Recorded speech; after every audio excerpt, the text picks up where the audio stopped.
you? I didn't put me on it yet. Put live in you.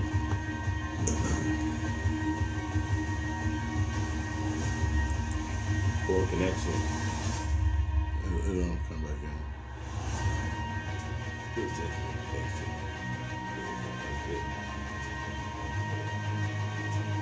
See, I need to be up here. Making sure this. So you just wait for my brothers to come in the room. Okay. What's up? It's Energy One, the Command Bros in the house. What we're doing right now is invite people to the live show. Welcome to the Command Bros Live lunch break. We got 0,000 people in here.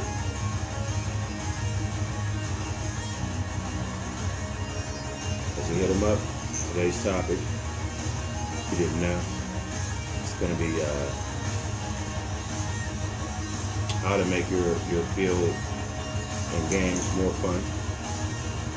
Also, we'll be telling you about the next Command Bro Wars that's coming out. Bricktop's Revenge.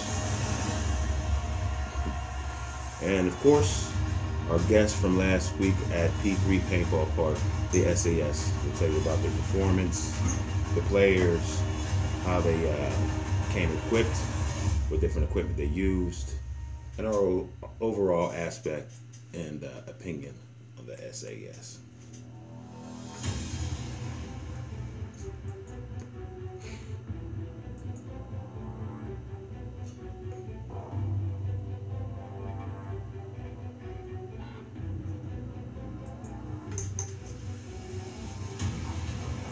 Why can you do all that from the phone? Because my phone ain't on. You're on my account. Huh? But you're on my account. You know what I'm saying? You could have sat here and did it on the phone. On your phone. Yeah.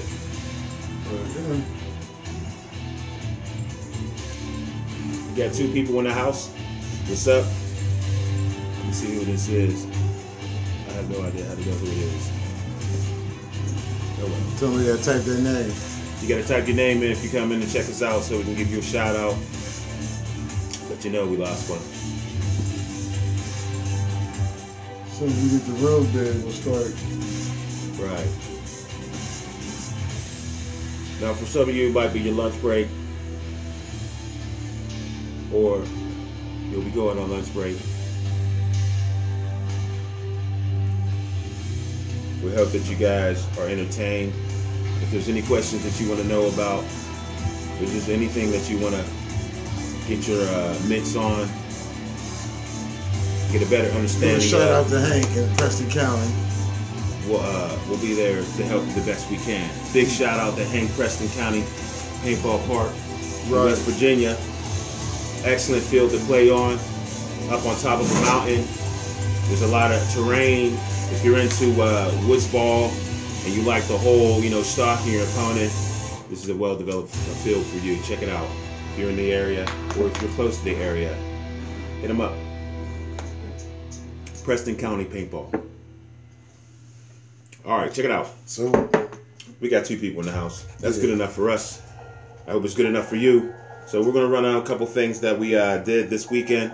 And as you know, the Command Bros not only are woods ball and refs, and we try to cover all the aspects of paintball. You know what I'm saying, to get the full experience because it's fun as hell. So what we're gonna do is we're gonna tell you what we did this weekend at P3 Paintball Park. We had a special guest, SAS from West Virginia. These people were hype. Hype. Now the SAS, they're predominantly a mag-fed team. They'll always use mag-fed markers, but they are established as a mag-fed team.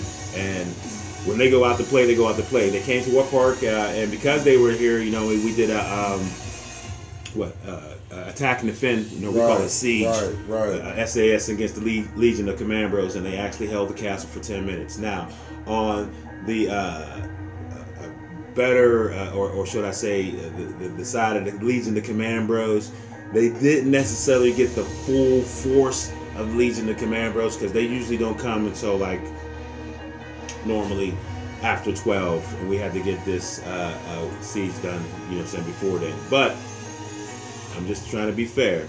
Overall, they did hold that castle. Right, but they held the castle. I would just say, you know what I'm saying, next time the SAS is out there and they're at their full strength and they can stay a little bit past, all of them can stay past 1 o'clock. We'll do that again just to see and test their mettle against the Legion of Command-Bros. And let me explain to you what the Legion of Command-Bro is. It's just people who always come to the park. That's basically it. Anybody who comes to the park while we're reffing, you know what I'm saying, we have this siege battle and we'll take everybody who's on a walk-on. So normally it's anywhere from 30 to 50 people, and they'll go up against like 12 because a bachelor party feels they want to be strong enough to take on everybody. So, you know, we'd be like, all right, you know what I mean? And anybody who comes, as if you're a bachelor party or even just a party you want to take on this challenge, it's fine. It's fun for us, and you know what I'm saying, it's fun for you, it gives you a lot of experience. But speaking of which, we did develop, because SAS was a special get, we came up with a brand new game for your speedball course. Now listen, because we paintball and we try to do it all, we also try to integrate different games in different fields. So normally when you go to the speedball field, it's normally a one-on-one, you know what I'm saying, I take that back, a 5 or 7-on-7 a team, and you know what I'm saying, they boom, boom, boom, boom. It's normally the same games. So we implement like different games. Like we have this one game called Game of Thrones, which is basically a 1 versus 5, maybe, because I never seen anybody get past 5. You know what I mean? And it basically, it's almost a training. At the same time, it sharpens your skills, but it's really, really fun. And I'm gonna explain this game to you. You know what I'm saying? And normally I wouldn't do this, because, you know what I'm saying, we like to keep our games to ourselves. Right. This makes our part special. You know, but look, I'm going to give you this game. In fact, I'm going to give you 2 games. If you're on the field or you go to your field, maybe you could talk the refs into this game. You know what I'm saying? Try it out. It's fun. All right? I'm going to break it down to you nice and slow so you have an understanding. First, we'll do Game of Thrones. All right? Game of Thrones. Game of Thrones. All right? And the reason why I developed this game is because I'm a big Game of Thrones fan. I mean, I love Game of Thrones. It's a great, television series. So, what's up, Big Dogs, everybody? What's up? That was big. That's Kivo giving a shout out to us. You know what I'm saying? What's up, Kivo? You know what I'm saying? He's part of SAS also. But anyway, look back to Game of Thrones. How this basically works is, if you watch the television show, it'll make sense. And if not, think more of Kill the Man, all right, or King the Hill. All right, so basically what you do is you have a speedball course, and then you take one person and you put it at the end of the speedball course, you know what I'm saying? So it's that one person. And then we'll just say he's King Joffrey, all right? Nobody likes King Joffrey. But the entire speedball field is his kingdom. All 9 kingdoms belong to him. And of course, since nobody likes Joffrey, what we do is we send in challengers, one at a time. The first one goes in. And if Joffrey kills that kingdom or that person, then we send in 2 kingdoms. We call it by the numbers, all right? So that guy comes back, and we send in 2 people. Now Joffrey got 2 people to bang out. Say he takes them out. 3 people go in, all right? Now it's getting a little bit more hectic. You got to stay on sharp, on point, you know what I mean? So say he takes all 3 of those people out. We send in 4. And the numbers keep going until one of those kingdom members takes out Joffrey. All right? Now this is where it turns into the fun part. As soon as that happens, as soon as you see somebody take out King Joffrey, you scream out Game of Thrones. And then it's an instant free-for-all to see who's going to sit on the Iron Throne at the end. Try it, develop it. Certain tweaks I add to it, you know what I'm saying, to get the game, you know, to go faster. For instance, like, you know, when you send the first kingdom in to take out King Joffrey, the first person in, sometimes it's kind of slow.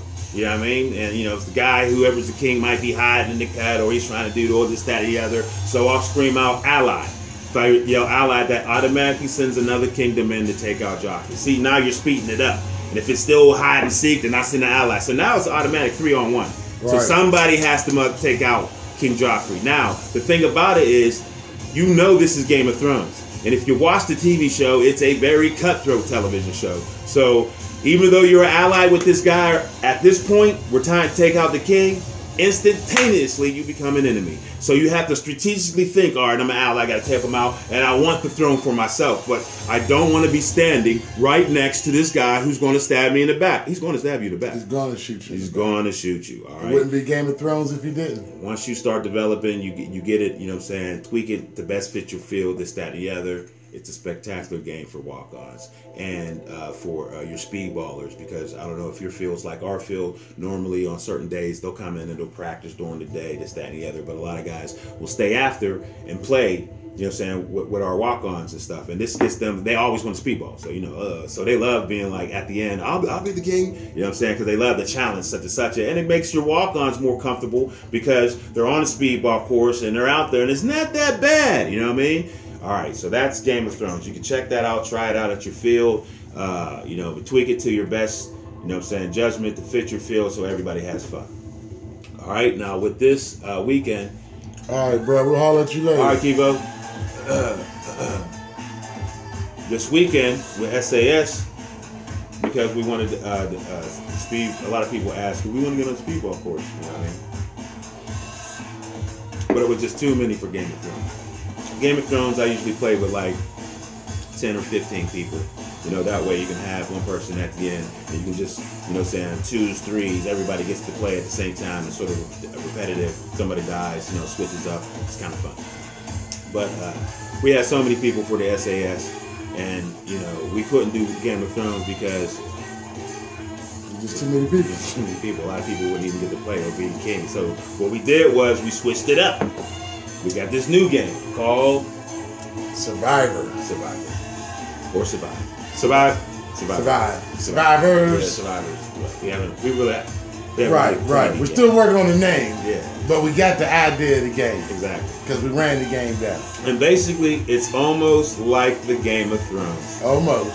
But you put 5 survivors at the end with 5 challengers, zombies, whatever you want to call them, at the other end, and behind the at our field it's a gate, you know what I mean, before the net is. So we stack everybody back behind that.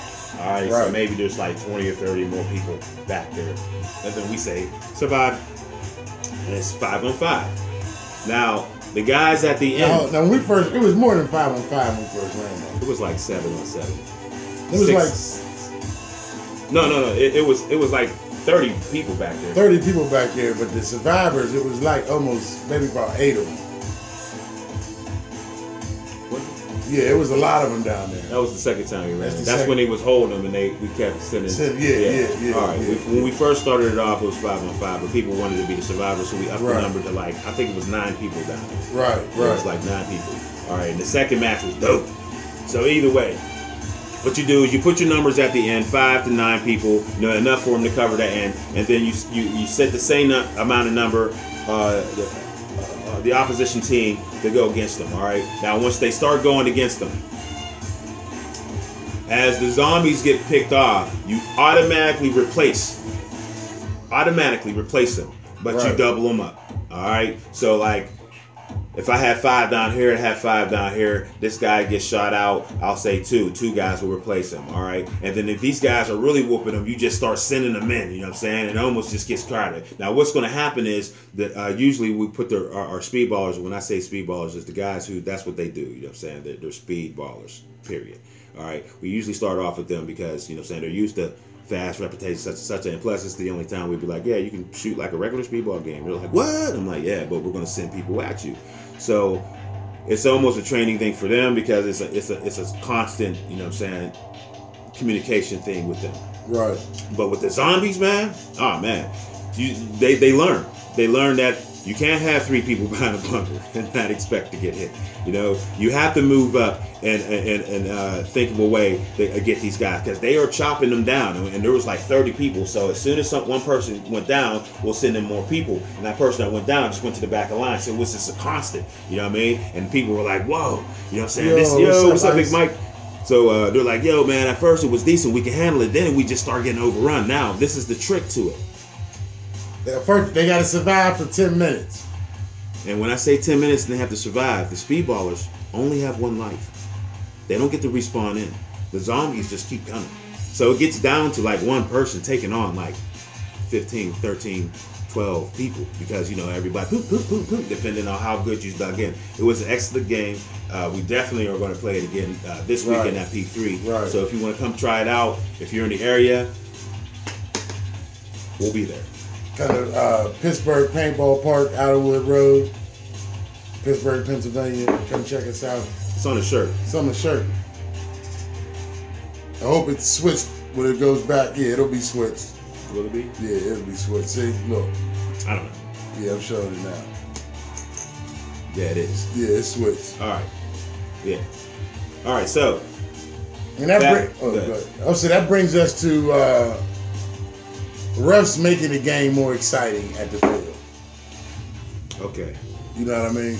We created these new games because you get there, most games is to a team deathmatch, maybe capture the flag. Which isn't bad. Which isn't bad. They're cool because you can make those games exciting, all right? And that's what we want to talk about, the difference between reffing and reffing a game, all right? Combat reffing a game. Maybe it's because SAS Virginia highly recommends P3, very fun and very play. It's true. He's not lying. All right. This is how I'm going to look at reffing from a hip hop perspective.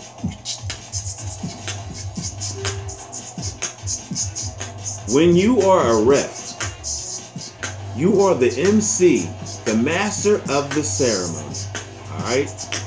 And if you want the part to be successful, now listen, this is the key. If you want the part to be successful, all right, and there's 2 parts to that. Number 1, if you want the part to be successful, meaning like you really have to care about the part or reffing, period. Right, you know right. Simply because you care about paintball, and you know the more it grows, the better it is for all of us. All right, so if you want the part to be successful, and this isn't just all on the shoulders of the person reffing, but it's also on the shoulders of the owner. The owner. All right. It is okay to go out and get volunteer refs. All right, and they will get the job done because they'll make sure everybody has their mask on, and they'll make sure everybody has their barrel cover on if they're proper refs. You know, if they really care about them. Anyway, but what you need is refs with an understanding on how people work, as far as a social personality or aspect that can talk to people. Also, you want the ref to understand that he is really in control of the game. All right? Right. When you put a game, it could be any game. It could be a board game, Monopoly, such and such. And I don't want to try to disrespect anybody, but we're going to look at it as this in the most symptomatic way possible. All right? If I put Monopoly, and the reason why Monopoly, because all of us can you know what I'm saying, agree with this. In front of a bunch of kids, they'll open it up and they'll play it the best way they know how, never, ever reading the directions, which makes Monopoly very, very boring. All right? Simply because you don't know what to do. We don't know what the fuck to do. Right. You know what I'm saying? I mean, we have the concept. I'm supposed to roll dice. There's some cubes around here. I'm supposed to such a buy property. It says a number here, but we really don't understand the game. All right? Now, the ref will be like the parent who plays Monopoly with the kid for the first time and actually shows them how the game is to be played. Then they allow the children to take over and take it to their friends and show them properly how to play the game. That's what the ref is when it comes to paintball. 9 times out of 10, you want to grow the sport, but you don't understand that growing the sport starts with the children of paintball, and that will be the walk-on.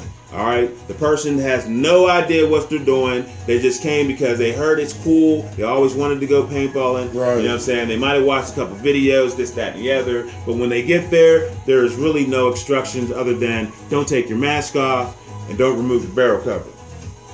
And that's kind of whack. You know what I'm saying? Like, raise your hand when you get shot. Yeah, raise your hand when you get shot. Walk briskly to the side of the field and wait till the game is completed. And then you don't. There's no more instructions. It's like the greatest American superhero. Remember the dude? He had the hero. Yeah, he had all these powers and whatnot. But he lost the book on how to control the suit. Never read the directions, so he could do everything that Superman could do. But and more.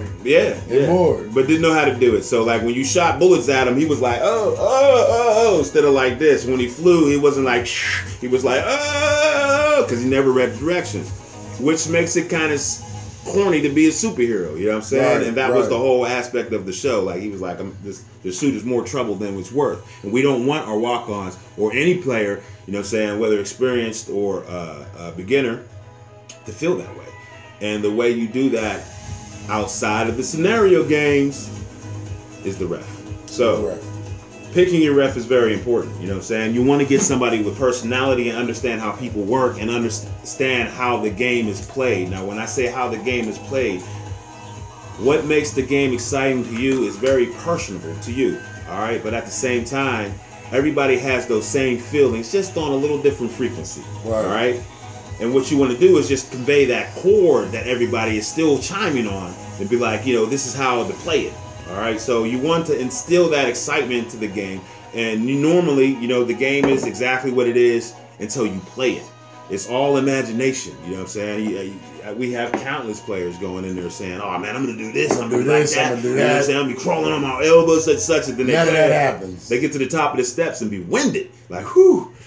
This is going to be a lot of work. You know what I'm saying? Like, yeah, it's going to be a lot of work. And then that plus not having any real direction really makes the game fun, but not what they really should be experiencing. So this is also on the ref part. All right. So when you're in the ref and you're in the field, and first of all, you have to get a personality, somebody who, you know what I'm saying, understands how to make a game more exciting. Right. You know what I mean? When I played Monopoly when I was a kid, I hated it. It was terrible. They always took my money. Sounds like it was terrible. I was always getting shot. You know what I'm saying? I didn't, you know what I'm saying, advance, and, you know, I bought a property, I got a kill, you know what I'm saying? But then I went around the board and I went to jail, and, you know what I'm saying, it was just a mess. It was cool in Stand for a second, but I really don't want to go back.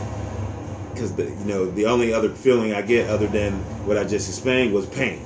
Right. You feel me?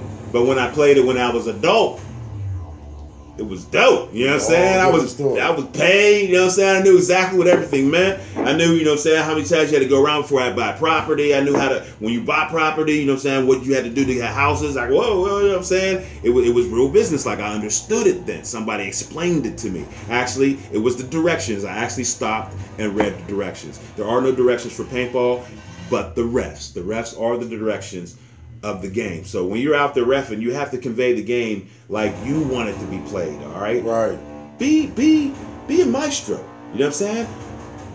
Give it symphony. All right. There's going to be experienced players that, you know what I'm saying, know the field and it's going to take advantage of that. Take that advantage away from them. You know what I'm saying? There's going to be non-experienced players who don't know the field with no advantages. Give them a little extra advantage. All right. Like for instance.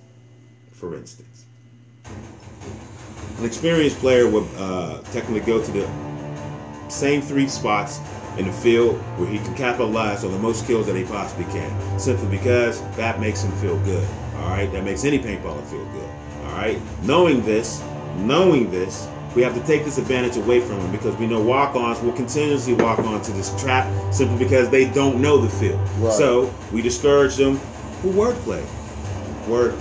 Like, for instance, if it's too quiet, I'll get on my bullhorn and say something like, P3 does not provide marshmallows for camping. That stings a paintballer's little ego. You know what I mean? Right. It moves them forward. Like, damn, you're right. I am just sitting here, you know what I'm saying? Let me get out here and get something. You feel me? Little things like that. Also, if somebody is tucked in a bunker, all right, chopping away, catching a couple people. You know what I'm saying? I see that he's monopolizing on the field. I become instantly the intelligence of the opposite team. I'll yell out in a cool-ass voice, "We have eyes on enemy infantry behind the bunkers or behind the tires, such and such." Just to let him know you're not going to capitalize on us, and it gives the walk-on some direction. Now, when I give these orders, I don't tell you who, which side, this, that, or the other. That's up to you to figure out. That helps you start systematically listening, this, that, and the other. I also yell out commands such as communication is key to your to leading your crew to victory or squad to victory, something like that. Right. As soon as I say that, I start instantly hearing chatter. "What you see over there, man? I got eyes on such and such, blah blah blah." You start giving the game more depth that they didn't know was there, because basically when you step onto a paintball field for the first time, it is almost as if you are stepping into a war for the first time. You will get all types of feelings. You will feel fearful of feeling this paintball, this myth that you heard that when it hits you, it hurts so bad. You know what I'm saying? And it leaves webs such and such, which it does. But you feel that you can't overcome that. But when you're in there and you get hit, but you have a little direction, then you embody who you are and you move forward and you start communicating. This is all sparked by the refs. Like when, for example, we had SAS inside the castle, and we had about, what, maybe 20 walk-ons against them. And they had to be about maybe 10, 13 at the most. The walk-ons ain't want to move. Even though the walk-ons had the advantage, they was all huddled on the back. Terrified. So what I do sometimes as a rep is I'll take that general position. I'll walk out in the middle of the field and start commanding them. Start telling them, I need people over here on this side. I need people on this side. Sometimes the walk-ons just need that extra push in the beginning. Right. You know what I mean? And once you give them that push, they'll start carrying on. I'll tell the experienced players, like, if you give these guys commands, they will listen to you.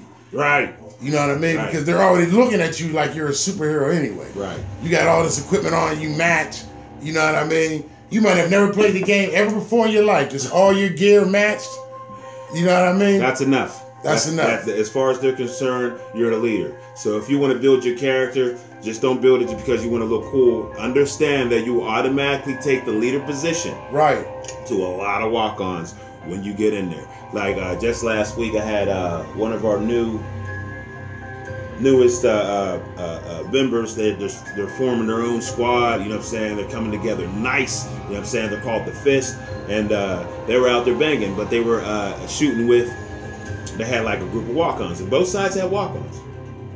But even though they're squad one, he was like, "Yeah, our squad, man." He was like, "We need to switch teams because they're not moving, you know, this, that, and the other." And I had to explain to him. I said, "See, listen, you guys are busy, you know what I'm saying, cultivating your skill as a team, but you're not understanding that that is also one of the skills that need to be cultivated." Right. I said, these guys aren't going to move because they look at you as the experienced player, and you're just sitting back chopping this, that, the other, you know what I'm saying, but you want them to do some Action Jackson stuff. It's never going to happen that way unless you help them understand that this ability is also in you. And he was just stopping and thought. It was like, yeah, you're right, man. I said, right. I said, look, if you would have went up there and was like, look, man, I need you, and you to run with me. And they look at you and they see all this Marpack, this cool ass mask, you know what I'm saying, this nice marker in your hands. You think they're going to be like, oh no, you were the dude they was afraid of in the first place. Right. And then now that you get to run on your team, they're like, yo, I'm running with him because he looks like he's about to put in work. Even if you don't, and all three of you guys got killed,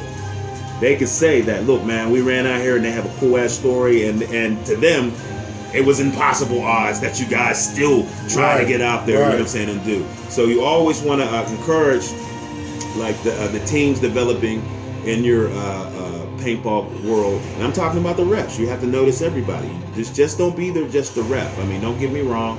I know everybody wants to play, and maybe we're coming from an older perspective. But when we're there, we actually love seeing players grow from backpacks and jeans and hoodies, you know what I'm saying, or t-shirts and sweatpants, fully loaded kits, to their own marker, their own mask, you know what I'm saying. They got their boots, their pants, and I'm watching these guys play. I'm watching them being in front of me and then turn invisible in the field. I mean, just a couple weeks ago, I walked past one dude and I wouldn't have even seen this cat until he moved a second. I seen the reflection of his mask, and I didn't give him up like I just kept walking out, and I just said, man, I didn't even see you there. You was invisible, and I was right next to him. You know what I mean? And I watched this dude come in with all types of bright colors and whatnot, turn into his own character, and we love that.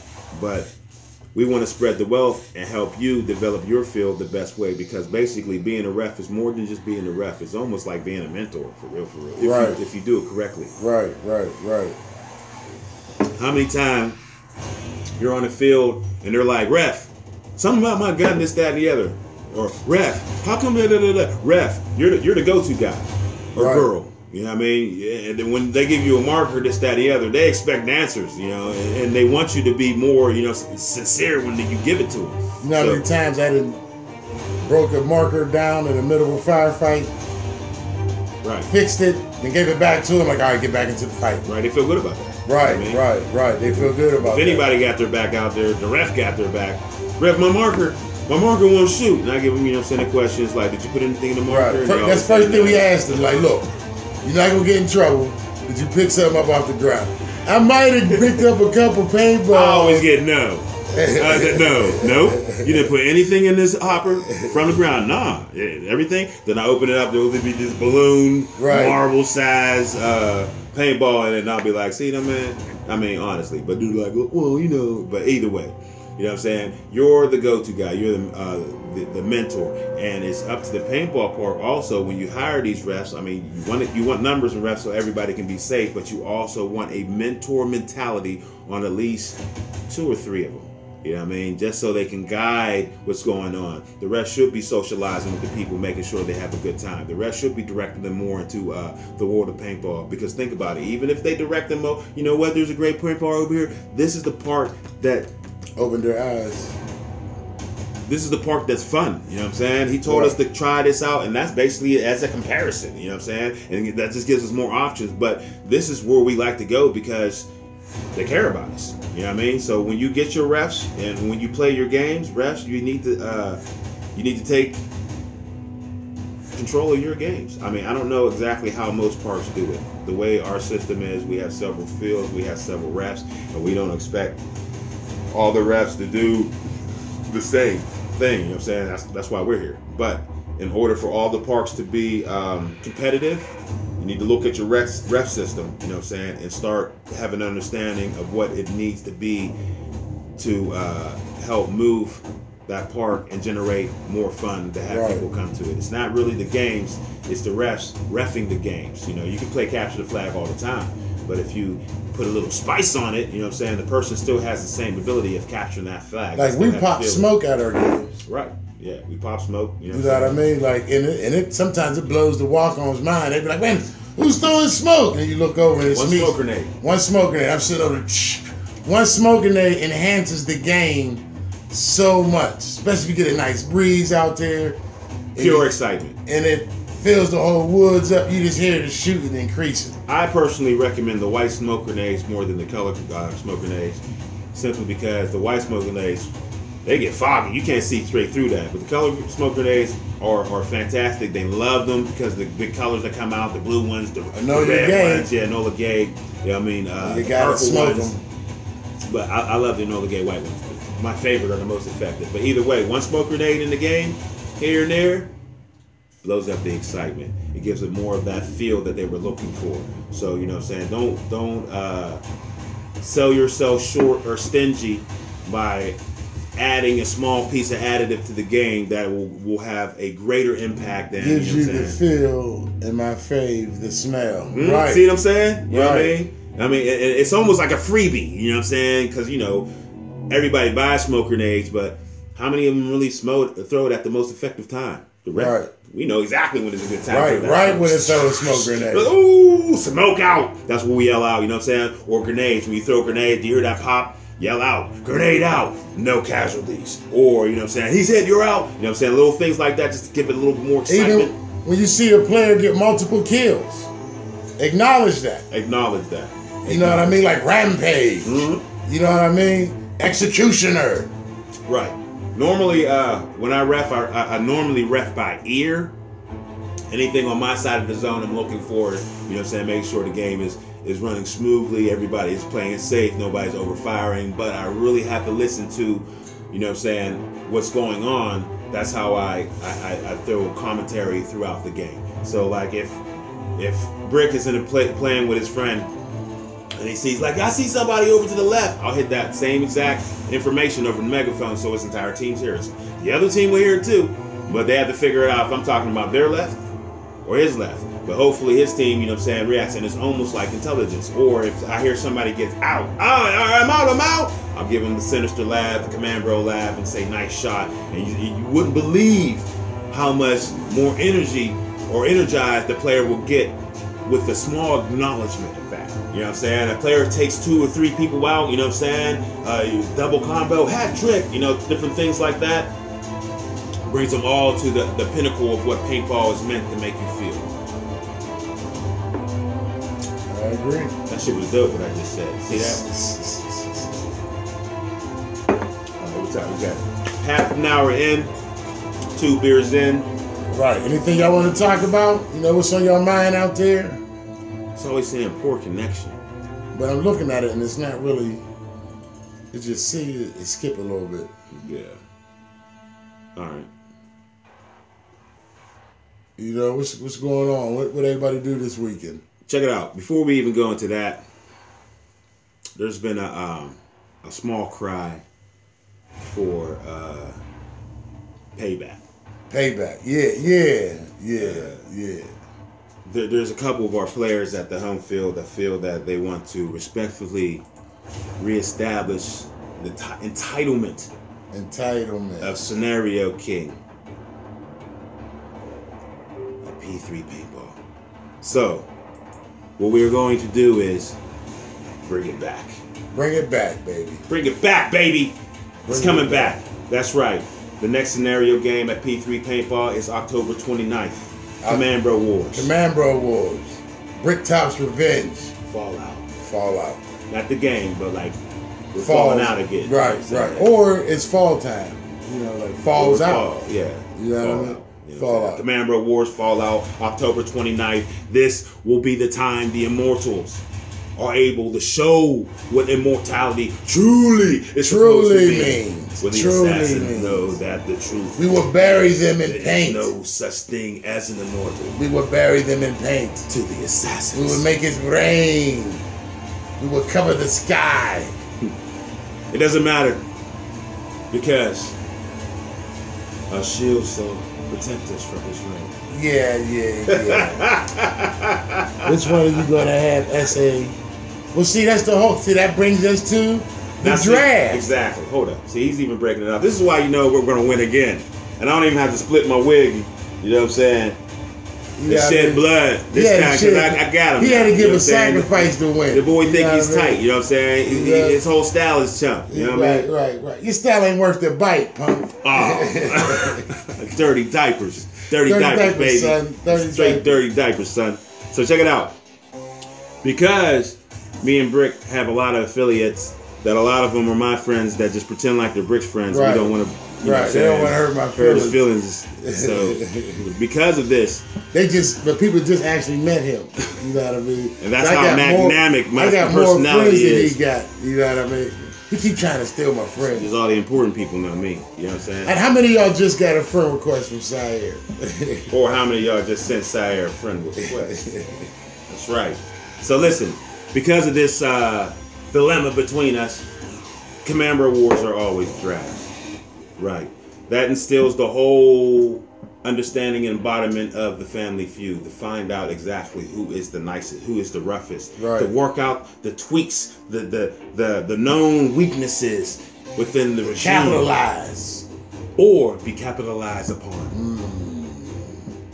So, if you are among the chosen and the luckiest and the gods wills it, you will run with the death card.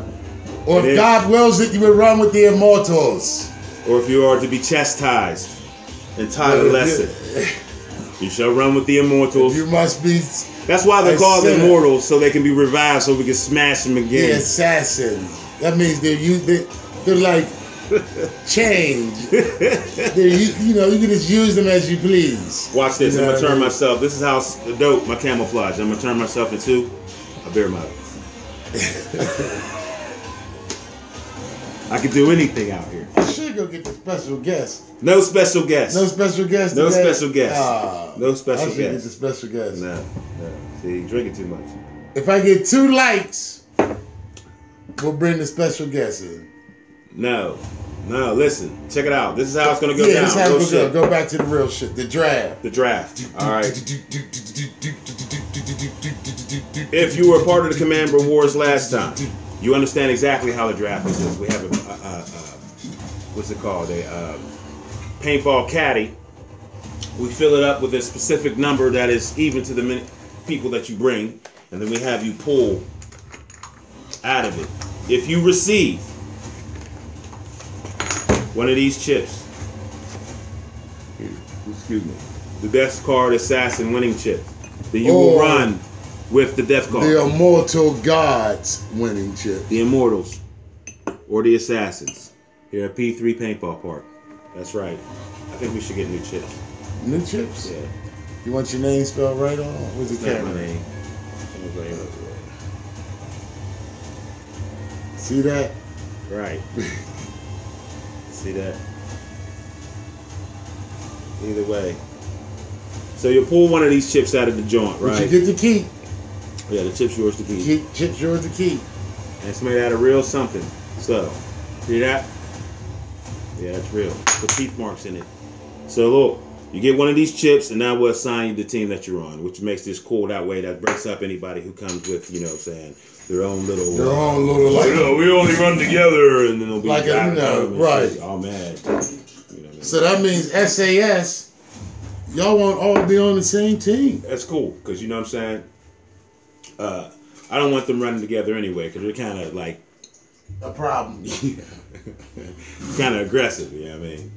Trying to keep it even, so their aggression on both sides is needed. That way, exactly, teams such as the SAS, if they choose to, you know what I'm saying,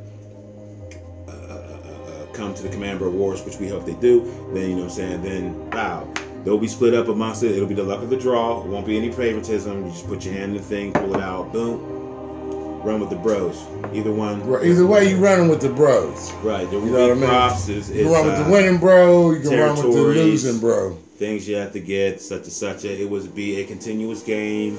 This is a mistake that my team made last time. You know, they got an objective and came and like kicked it at the base. Like, woo, yeah, we smashed these mother suckers, yo. We took that shit, blah, blah, blah. It was throwing back 40s and whatnot. Not really though, but for real. You know what I'm saying? It was like, yeah, blah, blah, blah. While his team swarmed up, you know what I'm saying, and reclaimed a lot of the territory. So, you know what I'm saying? It is a continuous game. There really is no time for everybody to celebrate at one time other than lunchtime or whenever that break is. When the game's over. But it'll be, you know what I'm saying, a strong effort for your team to develop new weaknesses and new attributes and come out shooting against your friends. With me, that's always fun. And what can I say? Because I played against SAS. They're a bunch of headhunters, but that's our own fault. Right. You know what I mean? Right. You'll never get these patches off our arms. Never. Never. In fact, just to make sure that it never happens again, I'm discontinuing the Headhunter Patch Award. Right.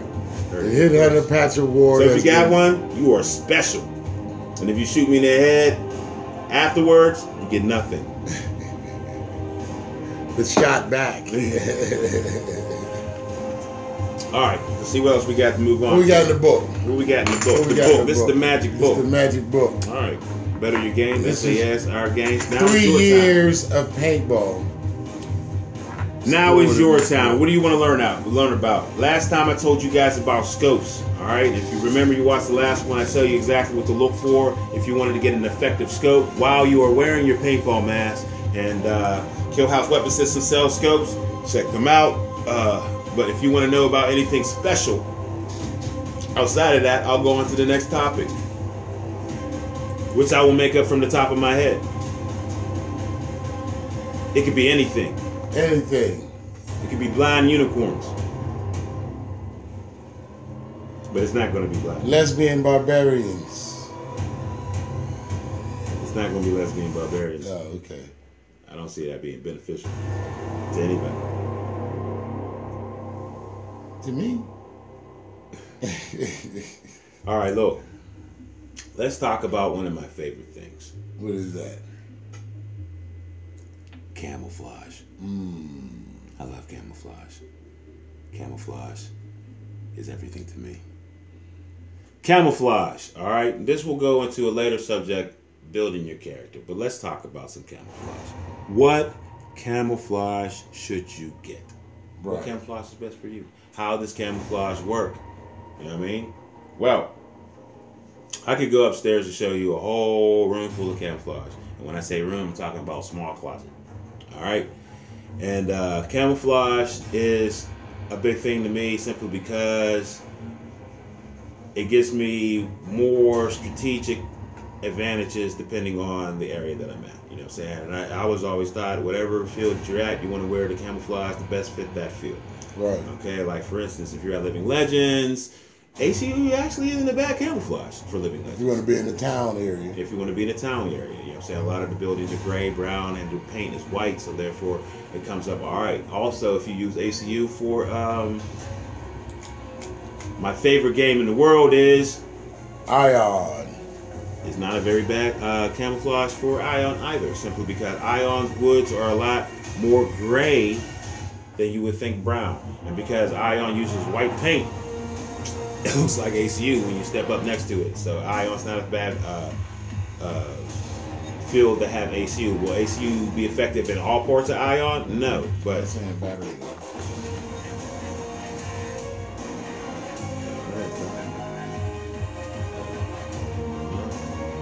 well, no. Hold on a second. But one memento. Take over. Yeah, but you mainly want to camouflage that suits the environment that you're playing in. Like you don't want to, like your field's a green woodland field, and you show up with chocolate chip desert. You know what I mean? Or what everybody loves to go and get is multicam. Multicam. To us, multicam doesn't really work well in Western Pennsylvania. You know what I mean? For us, it's Marpat. Marpat seems to be, I think just because we're filming. Yeah. And Marpat seems the most effective camouflage in Western Pennsylvania, in the woodland area. Well, you know what? I would have to disagree with the multicam. Multicam is relevant. Yeah, I mean, don't think that multicam doesn't use it. I think multicam works well. I've seen it. You know what I'm saying? And because Whiskey Squad, they all wear multicam. And there was a couple. I was running with them. It was a couple months ago at a game, and multicam is kind of effective. See how camouflage basically works is basically light refraction. All right, and when I say light refraction, I don't mean like through a crystal and you see all the different colors, but basically how the light goes through the woods and it's broken up the different colors. Like for instance, if you look at the ground, you'll see a lot of different colors that you wouldn't expect, or actually you have overlooked. Like for instance, if you look at the ground, you expect to see green or brown. All right, but when the light reflects through the leaves, you know what I'm saying, and it breaks it up, there are certain colors that come out in like a tannish, some parts are white, depending on how the spectrum is hitting that, particular area. So like the way the multicam is designed, brown is a natural feature on the ground, and the way it's broken up, it's almost like if they're laying there, all right, you would think that instead of them blending in with the ground, it's more so how the light is hitting the ground. So it might look like green, then that brown said it's the light coming through. So it messes with your head to the point it does turn them invisible.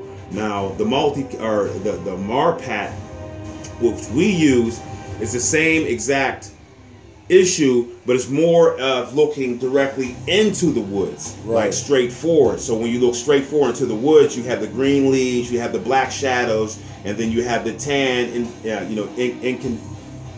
indiscrepancies between, the ground and the wooden trees and this, that, and the other. And that's where the breakdown of the digitization comes through. Marpat is more, or multicam is more how the light is refracted on the ground. All right. So therefore, if you're with a Marpat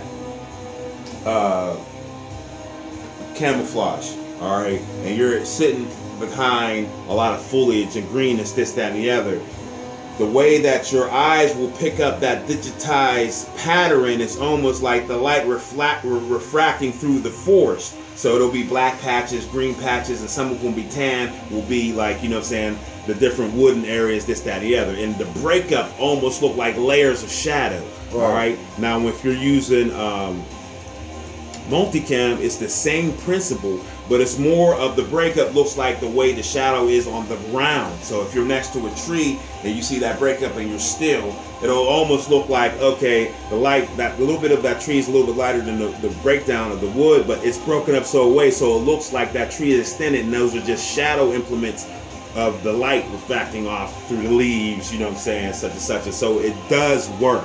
Like the problem with ACU is it doesn't have that principle unless the background is more of a gray color and the woods aren't. You know what I'm saying? Right. So they refitted it and added more tan into it. But ACU is really for urban combat. It's really not for you know what I'm saying, woodland areas. It's more urban specific. So even though it was urban specific, they were looking at it from a gray cinder block or, you know what I'm saying, type of granite look. I was even thinking how would urban war zone would look. Right. After you start destroying the buildings and all that. But with the dust falling and, you know what I'm saying, would start working better. Right. But even though multicam will have a better, the same principle that fits with the woodland area also fits with the urban area. But they have went to multicam for the military is green now. It's not tan anymore. Well, so that now they have a green version of the multicam. Well, when they come out with camouflage, they usually they have an agenda on why they come out. Right. What region they're about to go into. So depending if you understand the region that we're in right now, then you can understand multicam and ACU. You know what I'm saying? Because that's more of an urban combat, which multicam is supposed to cut back on making all these different camouflages for different agendas. Can we have just one that works for everything? That's basically what the idea behind it. But since we're paintballers and none of that shit comes to play for us, we only have our field or the fields that we're going to affect what multicam or MARPAT or CADPAT or, you know what I'm saying, any type of Tiger Stripes. Yeah, Tiger Stripe, you know what I'm saying. The Tiger Stripe's a good one. Yeah, Tiger Stripe's good. And German Fleck is awesome. You know what I'm saying? Don't think that red's not part of regular woodland, old school. Incredible. Right. I mean, I just wanted to make it a little bit more up to date because basically that's what the digital is. It's woodland, but digitized. You know what I mean? So when it comes to camouflage, all right, you want to subject yourself to what your environment is. Now check it out. We wear MARPAT because we're in the woods all the time. And most of the games that we go to, even though they have a city area, this, that, the other, we prefer the woods. Right. So that's why MARPAT works best for us. But say you're at a field that basically is, we'll just say, wood bunkers, wooden bunkers, and maybe, balloons. When I say balloons, I'm talking about, what do they call them? Bunkers. Yeah, the speedball bunkers. Speedball bunkers. Inflatables. Inflatables thing, that's a good better word. Inflatables and road rack trails, this, that, and the other. All right? How I would pick the camouflage to fit that particular field is the color of the paint that they shoot on the norm and the structures that you normally play around. Because a lot of people don't have woods when they play paintball. You feel me? They have, like whole fields, and they'll have bunkers all over the place. Right. So like for instance, shit like that. So like for instance, say it was a bunch of wooden bunkers, and they shot, yellow paint or white paint, something like that. I would use something like a German Fleck because it has yellow in it, it has red, which sliced closer to a wood color, and it has brown in it, So you might look like a splat pattern. You feel me? It depends on your area. So when you pick your area, if you want to pick your camouflage on how you play more than the environment itself, well, then that will be like, okay, we run with Marpat all the time because we go to fields that have woods, and that's how we play, period. You know what I mean? Now, don't get me wrong, there's times that I wore HU because, like Living Legends, it worked there.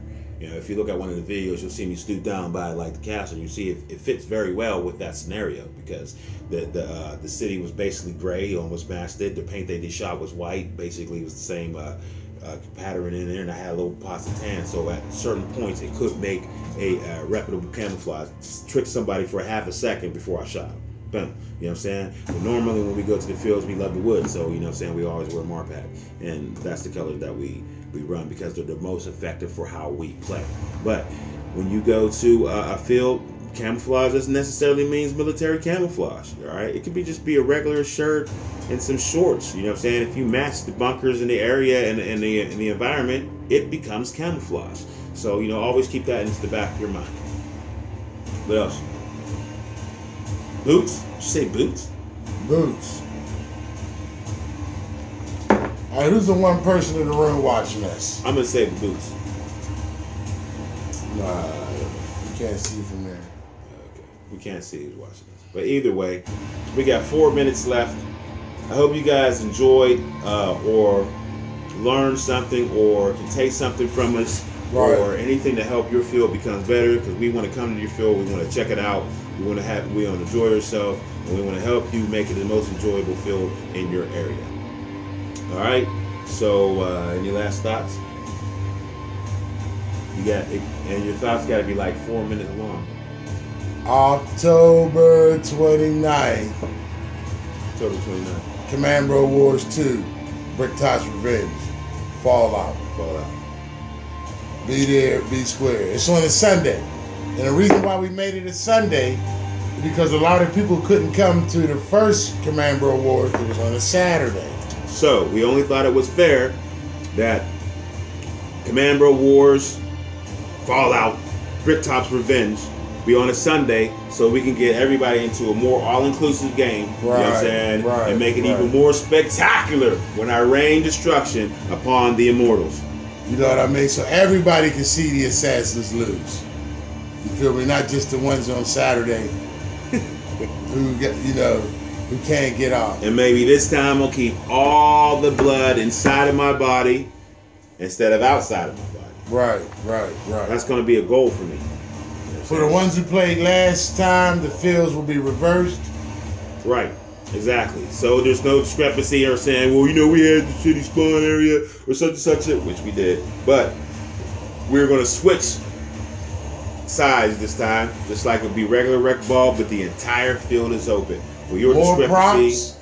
More carnage. Right. More mayhem. Right. More objectives. Yes. My understanding. It's only going to get better and better. Better and better. You know what I'm saying? And hopefully the more walk-ons come this time, so they can feel the whole paintball scenario world, because you guys keep coming every weekend talking about, oh man, I can't wait to such and so. That's right, we're bringing the scenario to you, baby. You, we want you. That's right. Command Bros wants you to get down with us October 29th.